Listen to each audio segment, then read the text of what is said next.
Morning light spills into Nigel's apartment, revealing a space so meticulously ordered it feels almost sterile. Nigel, a man in his late 40s, folds one of 17 identical beige jumpers with surgical precision. He moves past a potted plant, offering a soft, "Excuse me," as if speaking to a sentient being.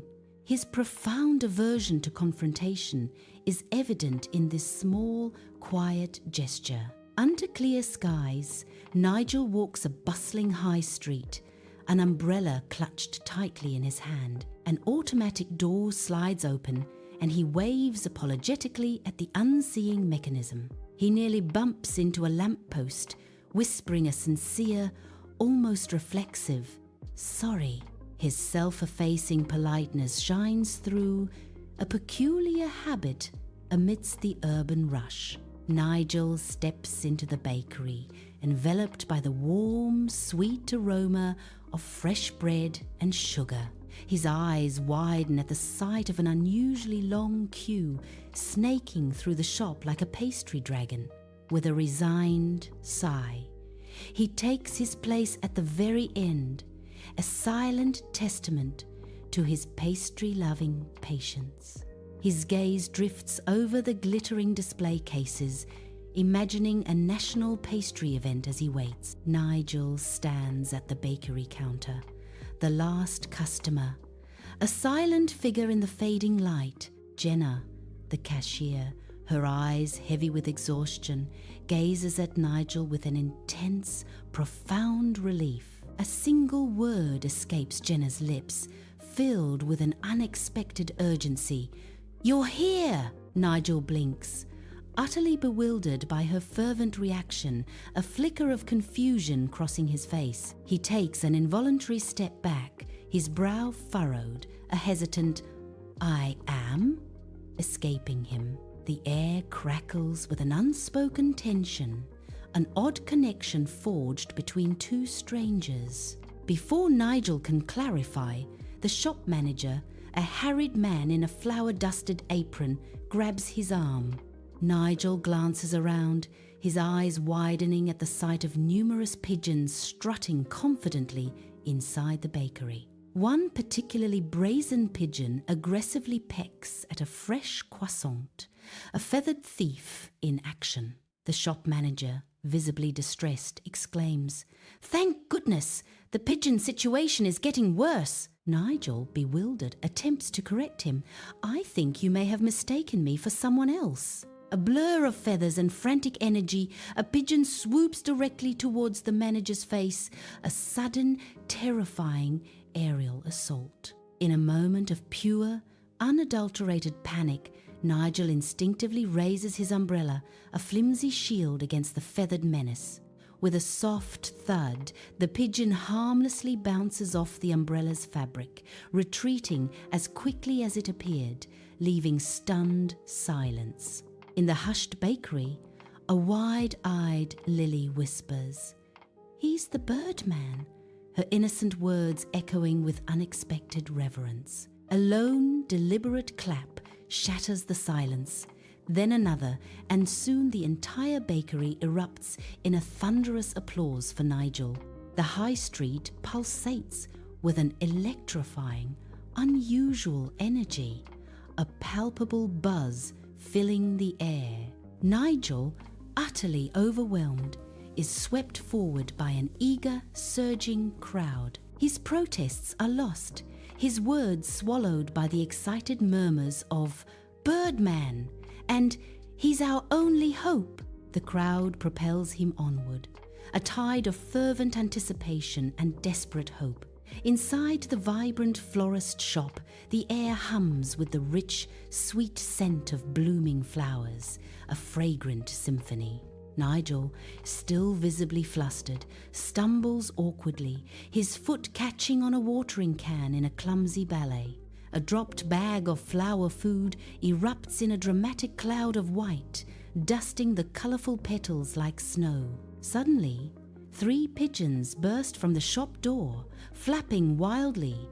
There escape a chaotic flurry of feathers. A small crowd of customers gasp, their faces a mixture of surprise and awe at the unexpected spectacle. The chaos subsides, leaving a lingering scent of flowers and a dusting of white powder on the floor, an aftermath of surprise. Sunlight streams into the cozy cafe, illuminating dust motes dancing in the air as conversations hum softly. Plump, unafraid sparrows perch on the window ledge, their soft chirps adding to the cafe's gentle ambience. Suddenly, Nigel unleashes a shockingly violent sneeze, a sound ripping through the cafe like a gunshot. The sparrows explode from the ledge in a frantic flurry of beating wings and panicked chirps, vanishing instantly. Startled clientele look around, some with wide-eyed shock, others with impressed grins at the sudden interruption.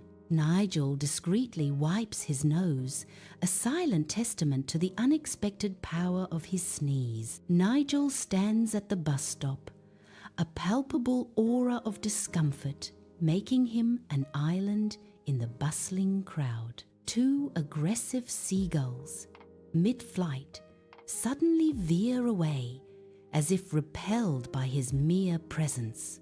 The crowd exchanges bewildered whispers, their curious gazes fixed on the awkward figure. A voice echoes the universal wonder. How does he do it? In the bustling town square, the portly mayor, impeccably dressed, strides with an air of self-importance. His face, etched with a grave expression, casts a shadow as he approaches the unsuspecting Nigel. Nigel's knees visibly buckle, a sudden, alarming weakness in his stance, as dread washes over him.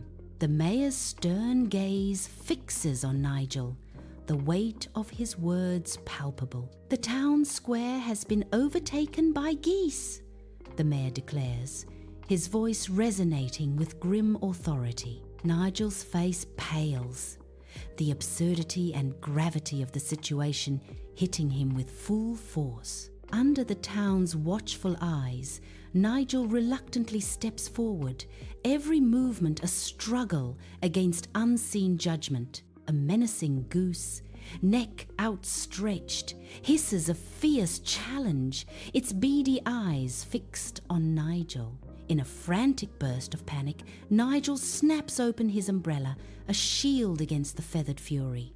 His shopping bag tumbles to the ground, and he spins, a comical dance of desperation to reclaim his fallen goods.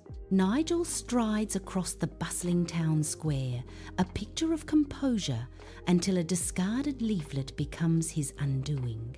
In a blur of unexpected grace, Nigel's body goes horizontal, sliding across the paved square with comical precision. A remarkably polite "oh dear" escapes his lips, a testament to his unwavering decorum amidst the chaos. A nearby flock of geese, utterly bewildered by Nigel's impromptu performance, scatter in disarray. Nigel, still sliding, maintains a surprisingly composed expression, a silent apology to the avian audience. The town square erupts in a tidal wave of adulation, cheers echoing through the air as Nigel slides into the spotlight.